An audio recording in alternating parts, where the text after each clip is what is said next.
Hey guys, what's up? Welcome back to Untitled Chapter viewers. In this video, I have a quick little app review for Minecraft Pocket Edition for the iPhone and iPod Touch. Now this is universal, so you can also play it on your iPad.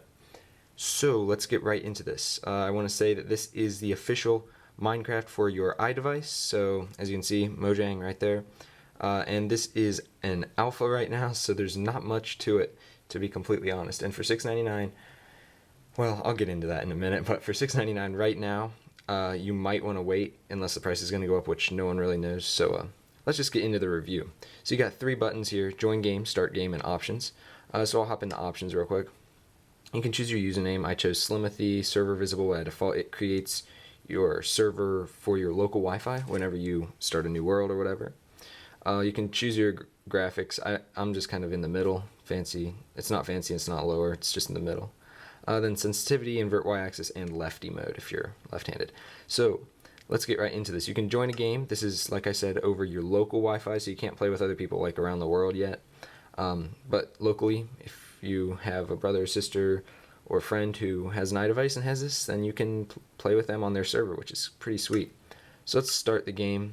I started a YouTube one, but I'll start another one. It might crash because every other time, yes, every other time it has crashed. Let's just pop it back open, but then when I click start game again, it should work.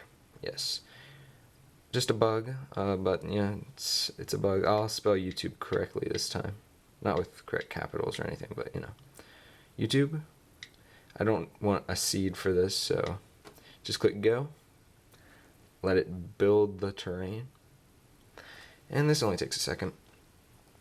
It's kind of slow, but whatever. There's dust on my screen.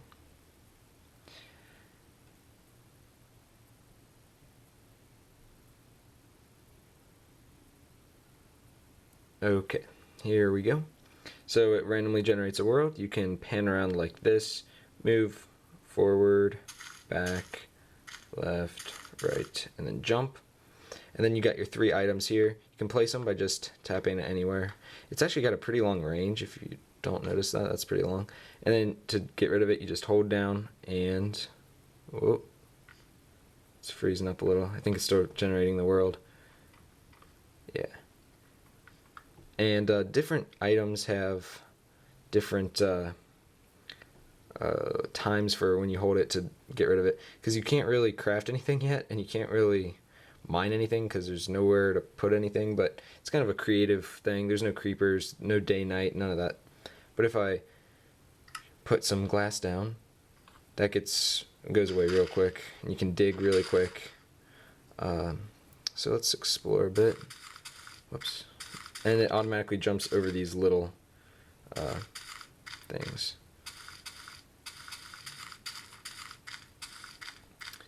So as you can see, it looks pretty good, and everything is really smooth. If I put on fancy graphics, the frame rate drops just a little bit, but it's not considerable.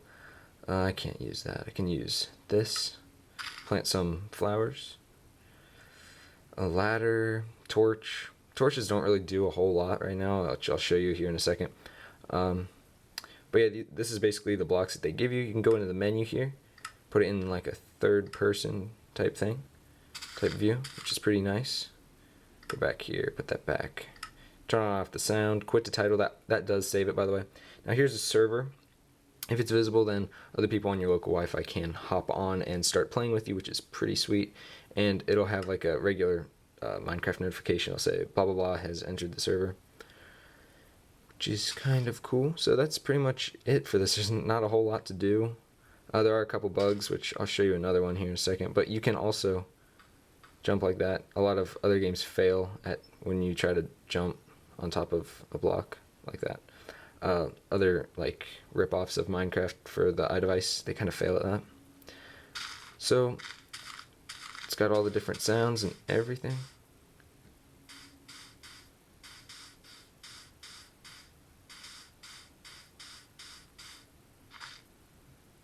See, they don't drop anything. But you can go down, there's bedrock and everything. Pretty much just like regular Minecraft, except there's not a whole lot to do. So let's go out to the menu, and I will quit to title. Now I'll show you options is not gonna, oh wait, it will work because it crashed, but now I can't can't do anything. It just doesn't work. But if I start game and I go over to Slim, which I made a while back, I built a couple things. I had some other people on. And yeah, so I made a little garden thing here. I don't know, I was just bored, so built that. The first thing I built was this structure over here. It's just a little house. There's no doors, so that's kind of sad. But yeah, it's just a little, I don't know, thing I built. So I should probably put that back. It really needs doors. That would make it so much better. And it can have a little hard time recognizing when you want to jump over something. You don't have to press that, but when it automatically does, it can have some trouble. And it also has trouble with glass when you're trying to jump over that. This is just goes way down and just goes to bedrock. I made a little thing. Maybe I'll put a clip of that at the end if you really want to see it. But yeah, this is just a building I built. I think it's 10 high.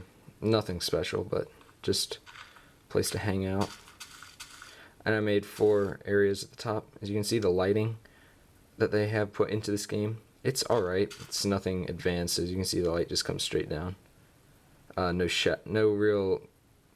If you've played Minecraft on your computer, the lighting is not really like that. It's a little bit, it's subpar from that, but I think that's why this app is getting dissed by a lot of people. Mainly because a lot of people have played PC version and they come over to this and they're like, wow, this doesn't have nearly as many features, but they fail to realize that this is an alpha. So I think that's how they justify the $6.99 price point, is because they're going to keep updating it. But they've done a really good job for this. The crashes and the minor bugs, there's easy ways around them. As I showed you, the options thing, just exit the app, come back in, it'll be fine, not a big deal. Crashing when you create a new world, that's just happens. Just close it, open it back up, and then you're fine. So here's some ice. Pretty cool how that works. But yeah, so justifying the price point by updates seems viable. I mean, whatever. They got some steps here, as you can see. Put those down. But that's pretty much it for this. There's not a whole lot to do, except if you have, like I said, brothers or sisters that might want to get on and play on your little servers. But that's pretty much it for this one. I recommend picking it up, but $6.99 is kind of steep for what you get right now. But I'm assuming they're going to be updating this and getting it out of alpha mode, hopefully pretty quickly, and getting it some cool features like maybe connecting servers from here to computers and stuff like that in the future. But that's about it for this one. Check it out, link in the description. Be sure to give this video a thumbs up so more people can find it, and subscribe, and I will see you guys in the next one. Peace.